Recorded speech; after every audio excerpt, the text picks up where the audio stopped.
আজ ফ্র্যাঙ্কলিন হচ্ছে এই ওয়ার্ল্ডের সব থেকে ধনী ব্যক্তি, যার কাছে আছে প্রচুর টাকা, প্রচুর দামি দামি গাড়ি, আর ঘরের ভেতরে টাকাতে ভর্তি। আর ফ্র্যাঙ্কলিনের এত সব দামি দামি গাড়ি সব কিছু একজনকে ডোনেট করতে চলেছে, যে হবে এই শহরের সব থেকে ভালো মনের মানুষ।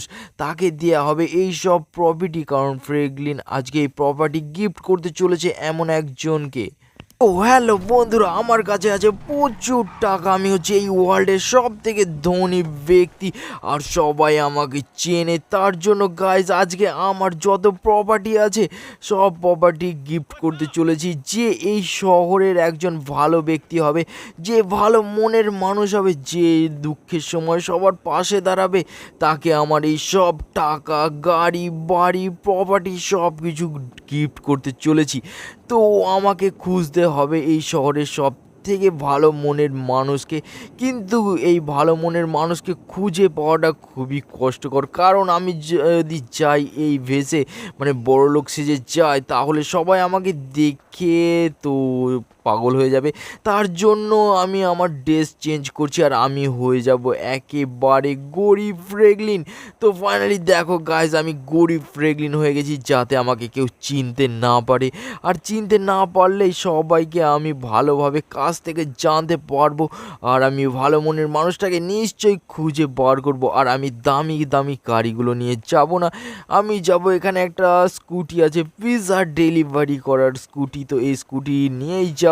আর দেখি শহরের কোনখানে একজন ভালো ব্যক্তি আমি খুঁজে পাই নাকি, কারণ এই শহরে অনেকে সবাই ভালো মনের মানুষ দেখানোর ভান করে, উপরে মুখোশ পরে, কিন্তু ভেতরে এদের শয়তানিতে ভর্তি। কিন্তু আমরা ওই সব লোককে একেবারে অ্যাভয়েড করে চলি, কারণ ওই সব লোককে আমাদের কোনো প্রয়োজন নেই। তো চলো ফাইনালি এই শহরের কোনায় কোনায় খুঁজে আমরা দেখব কোথায় ভালো মনের মানুষ আছে। আর এই তো এইখানে কিছু লোকজনকে আমরা দেখতে পাচ্ছি, আর এদের কাছে আমরা প্রথমে হেল্প চাইবো। যদি এরা আমাকে হেল্প করে, তাহলে এদেরকে আমি প্রচুর টাকা, প্রচুর গাড়ি, সব কিছু আমি এদের নামে দিয়ে দেব। তো চলো দেখি এদের কাছে, না এদের কাছে কি ভেসে যায়। তো চলো আমি একজন ভিখারির ভেসে যাচ্ছি, যদি এরা দুবেলা খেতে দেয়, তাহলে তো এদের আমি পুরো করোড়পতি বানিয়ে দেব। তো আরে আমি দুদিন ধরে কিছু খাইনি, তোমরা আমাকে একটু কিছু খেতে দেবে? আর তোমাদের কাছে তো প্রচুর টাকাও দেখতে পাচ্ছি, আমাকে একটু খেতে দেবে প্লিজ? আরে তুই কে রে? আর তুই আমার বাড়ির মধ্যে ঢুকেছিস, তোর সাহস তো কম না। তুই এখানে জানিস কারা থাকে? এখানে বড় লোকেরা থাকে, তোর মতন ভিখারিদের এখানে কোনো জায়গা নেই। এখান থেকে পালিয়ে যা। আমার কাছে দেখেছিস তো কত টাকা আছে, আর এখানে সবাই করোড়পতি লোকেই থাকে। আর এখান থেকে বেরিয়ে যা, দেখ আমার কাছে কত দামি দামি গাড়ি।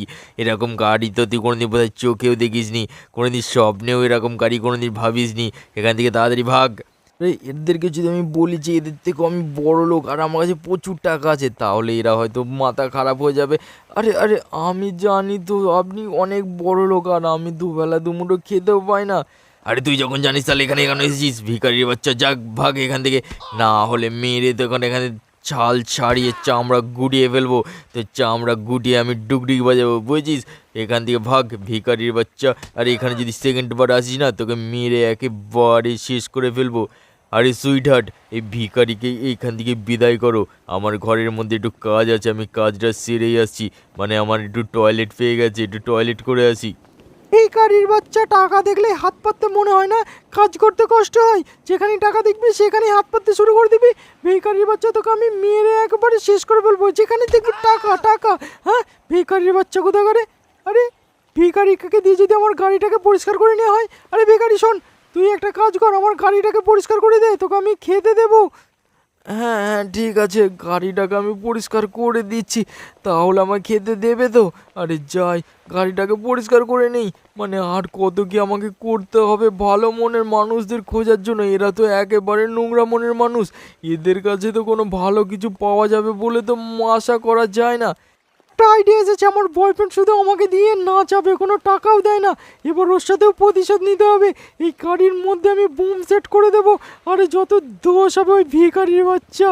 তো চলো তাড়াতাড়ি বোম সেট করে দিই, আর যত দোষ ওই ভিখারির বাচ্চার উপরেই হবে। আমার বুদ্ধি কত ভালো। চলো এখানে দুটো বোম সেট করে দিয়েছি, আর আমি একটু সাইডে চলে যাই আর বোমটাকে ব্লাস্ট করে দিই। আর এই ভিখারির বাচ্চাও যেন মরে যায় এই গাড়ির সাথে। তো চলো ব্লাস্ট, ব্লাস্ট ব্লাস্ট হয়ে গেছে। আরে ভিখারি বাচ্চা মরেনি তো? ভিখারি বাচ্চা তো সাইডে দাঁড়িয়ে আছে। আব্বে ভ্যাস কি হলো? আমার গাড়ির সামনে আমার তো আওয়াজ হলো কি করে? আরে সুইট হার্ট, আমার গাড়িটাকে কে ভাঙলো? এই ভিখারির বাচ্চা নিশ্চয়ই ভেঙেছে। আরে হ্যাঁ, দেখো না, ভিখারির বাচ্চা এই গাড়িটাকে পুরো ব্লাস্ট করে দিয়েছে। আবে ভিখারির বাচ্চা, তুই সাহস কি করে হলো? তুই আমার গাড়িটাকে তুই ব্লাস্ট করে দিয়েছিস। তোকে এবার মেরে আমি শেষ করে ফেলবো। এই গাড়িকে কিনে দেবে এবার। এবার তো তোর আমি মেরে চাটনি বানিয়ে দেবো। ভিখারির বাচ্চা, তুই আমার গাড়িগুলোকে কেন এরকমভাবে নষ্ট করলি? এবার আমি গাড়িগুলোকে কিনবো কি করে? আমি কত কষ্ট করে গাড়ি কিনেছিলাম, আরে আমার দুটো গাড়িকেই তো ব্লাস্ট করে দিয়েছে। এবার আবার কি হবে? ওই ভিখারি বাচ্চাকে একদম ছাড়বে না। ভিখারির বাচ্চাকে একবার মেরে শেষ করে দাও। আরে গাইস, এখান থেকে তাড়াতাড়ি পালাই, এরা একেবারে খারাপ মনের মানুষ। এরা না হলে আমাকেই মেরে চাটনি বানিয়ে দেবে। আরে এর তো আমাকে মারতে চলে এসেছি, তাড়াতাড়ি স্কুটার নিয়ে পালাই। আর এ তো আমার পেছনে দৌড়তে শুরু করেছে। আরে ভাই, এ যদি আমাকে ধরতে পারতে একেবারে চাটনি বানিয়ে দেবে। আর মেয়েটা তো খুবই খতরনাক, আর মেয়েদের ওপর বিশ্বাস করা একেবারে ভালো না। এই মেয়েরা যত দোষ করে সব কিছু আমার উপর চাপিয়ে দিল। এত শয়তান মেয়ে। চলো এখন আমরা GTA 5-এর সিটিতে চলে যাই। তো ফাইনালি আমরা GTA 5-এর সিটিতে চলে এসেছি। আর এখানে একটা কার শোরুমে চলে এসেছি। দেখি গাইজ, কার শোরুমের মধ্যে কোনো একটা ভালো মনের মানুষ পায় নাকি, যাকে আমি সব কিছু ডোনেট করতে পারি। আর এই গাড়িটাকে নিয়ে যান, আপনার মেয়ের সাথে খুব ভালো মানাবে এই গাড়িটাকে। এই তুই কি বললি? ওটা আমার মেয়ে? হ্যাঁ, তোকে মেরে একেবারে শেষ করে ফেলবো। ওটা আমার ওয়াইফ, আমার বউ। আর আমার বউকে তোরা মেয়ে বানাচ্ছিস। তোদের সার্ভিস তো একেবারে ভালো না। তোদের কাছ থেকে গাড়ি কেনাই তো ফালতু। তোদের শোরুমে আসাটাই আমার ভুল হয়ে গেছে। স্যার স্যার স্যার, রাগ করছেন কেন? ও নতুন সার্ভিসম্যান, ও কিছু বুঝতে পারেনি। আর আপনার মতন হ্যান্ডসাম বয়ের সাথে তো এরকম হ্যান্ডসাম বই মানাই। আরে স্যার, ওর তরফ থেকে আমরা ক্ষমা চাইছি। চলুন, আপনাকে আমি আরও দামি একটা গাড়ির পোর্টস কার দেখাচ্ছি, যাতে আপনার আর আপনার ওয়াইফের খুব ভালো ম্যাচ করবে। তো আমিও একটা পোর্টস কার কিনি, দেখি আমাকেও কি ম্যানেজার সাহেব ঠিক ভালো ব্যবহার করবে। আরে ম্যানেজার সাহেব, আমাকে একটা গাড়ি দেখান না, যেটা আমি ভালোভাবে ড্রাইভ করতে পারি। আরে ম্যানেজার সাহেব, এখানে ভিখারিরাও আছে। আপনাদের শোরুম তো খুবই খারাপ যে ভিখারিদেরও আপনাদের শোরুমের মধ্যে ঢোকান। তার মানে তো এই শোরুমে আমার গাড়ি কেনাই যাবে না। এটা তো একেবারে বাজে শোরুম। ম্যাডাম রাগ করছেন কেন? এখনই এই ভিখারিকে বার করছে। আরে ভিখারি বাচ্চাদের সাহস কী করে হলো এই বড় শোরুমে ঢোকার? এত দামি দামি বাইক আছে, গাড়ি আছে, তুই এখানে কেন এসেছিস? এসব গাড়ি কেনার তোর কোনো ক্ষমতাই নেই। ভিখারি বাচ্চা, তাড়াতাড়ি বেরো। আর এখানে যত সিকিউরিটি গার্ড আছে, তাড়াতাড়িকে গলা ধাক্কা দিয়ে বার করো। আরে ম্যাডাম স্যার, এদিকে আসুন, আপনাকে আরও দামি স্পোর্টস কার দেখাচ্ছি আমি। সব ভিখারি বাচ্চাগুলো কোথা থেকে আসে কে জানি, যেখান থেকে সেখান থেকে চলে আসবে আর এখানে এসে গাড়ি দেখবে, আর যত কিছু সব কিছু ম্যানেজার আমাদের উপর দেবে। আবে ভ্যাঁস কি পুঁচ, তুই এখান থেকে কেন এসেছিস? ভিখারি বাচ্চা, তাড়াতাড়ি এখান থেকে চলে যা, না হলে তোকে আমি মেরে শেষ করে ফেলবো। তোর একেবারে 206টা হাড়কে মেরে 408খানা হাড় বানিয়ে দেবো। কে আমার ফাইনালি লুক দেখাতে হবে, কারণ এরা আমাকে অপমান করে শোরুম থেকে বার করে দিয়েছে। তো এদেরকে আমার আসল লুকটা চলো দেখাই। তো ফাইনালি এখানে আমার গাড়ি আছে, আর গাড়ি থেকে আমি আমার লুক চেঞ্জ করে ফেলেছি। এবার দেখি এরা আমার সাথে কেমন বিহেভ করে, আর এরা দেখি খারাপ বিহেভ করে নাকি। এবার ফ্রেগলিন স্যার, ক্ষমা করে দিন স্যার, আমি বুঝতে পারিনি যে আপনি এসেছিলেন। এবারের মতন ক্ষমা করে দিন। আরে সরো এখান থেকে, তাড়াতাড়ি সরে যাও। এখান থেকে আমাদের বস চলে এসেছে। আরে ফ্রেগলিন বস, আমার ভুল হয়ে গেছে, আমাকে এবার আমাদের ক্ষমা করে দিন। এই যত কার আছে সবই তো আপনার, এই শোরুমটাই আপনার। আপনার যেটা খুশি সেটা নিয়ে যান। আমরা সত্যি আপনার কাছে খুবই দুঃখিত।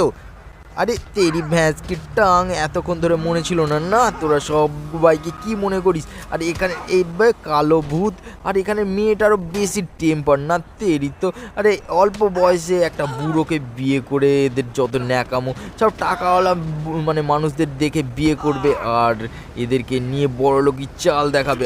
কালো ভূত, ওটা তোর মেয়ের বয়সী, আর তুই একটা মেয়ের বয়সী একটা মেয়েকে বিয়ে করে বেশি লেকচার মারছিস। তো এখানের লোকগুলো খুবই খারাপ। চলো এখান থেকে যাওয়া যাক। ফ্রেগলিন না এটা? ফ্রেগলিনের গাড়িতে চলো আমরা বোম সেট করে দিই। আবার যখন ফ্রেগলিন এই বোমে উড়ে চলে যাবে, তখন সব প্রপার্টি আমার হয়ে যাবে। এই গাড়িতে ভালো করে বোম লাগিয়ে দিয়েছি। এবার আমি একটু সাইডে লুকিয়ে পড়ি। ফ্রেগলিন তো এই বোমের সাথেই উড়ে যাবে। কি মজা, কি মজা, হা হা হা। চলো আবার আমার সিটিতে ফিরে যাই, কারণ এখানে ভালো মনের মানুষ তো কাউকেই খুঁজে পেলাম না। আর অনেকক্ষণ ধরে খুঁজে যখন পাচ্ছি না, আর কি হবে। ফ্রেগলিন ভাইয়ের গাড়িতে তো বোম লাগিয়ে দিয়েছে। আরে ফ্রেগলিন ভাই, তাড়াতাড়ি নামো, না হলে তো এই গাড়ি ব্লাস্ট হয়ে যাবে। আরে ফ্রেগলিন ভাই, আরে ফ্রেগলিন ভাই, শুনছো না কেন? আরে ফ্রেগলিন ভাই, শোনো আমার কথা। আরে কে পেছন থেকে ডাকছে বলে মনে হচ্ছে না? সিনচ্যানের মতনই তো। ওই গিয়ে একটু দেখে আসি তো। আর কি বোম বোম বলে চিল্লাচ্ছে? আরে কি ব্যাপারটা কি? এখন আবার সব বোম বোম কোথা থেকে আসবে? আরে সিনচ্যান, কি হয়েছে? কি ব্যাপার যে পেছন থেকে ডাকছিস? আরে ফ্র্যাঙ্কলিন ভাই, তোমার গাড়িতে একজন বোম সেট করে দিয়েছে, তুমি বিশ্বাস হয় না, দেখো। আরে আরে সত্যি তো আমার গাড়িতে বোম ফিট করে রেখেছিল, সিনচ্যানের জন্য আমি বেঁচে গেছি। আরে তাহলে ফাইনালি আমি সিনচ্যানের জন্যই বেঁচে গেছি। তো সিনচ্যান হচ্ছে সব থেকে একজন ভালো মনের মানুষ। তো আমি যাকে খুঁজছিলাম তাকে পেয়ে গেছি, মানে একজন ভালো মনের মানুষকে। তো সিনচ্যানই সেই যে একজন ভালো মনের মানুষ যে সবারই সাহায্য করে। তো আমরা আজকে সব কিছু প্রপার্টি সিনচ্যানের নামে করে দিয়েছি, আর সব কিছু প্রপার্টির মালিক হচ্ছে সিনচ্যান। তো গাইস, আজকে স্টোরি থেকে তোমরা কি বুঝতে পারলে? যে ভালো মনের মানুষেরা সব সময় জয়ী হয়, তাদের কোনো রকম কোনো অসুবিধা হয় না, তারা ঠিক একটা সময় ভালো কিছুই ফল পায়। তো গাইস, আজ এই পর্যন্ত, দেখাবেন নেক্সট ভিডিওতে।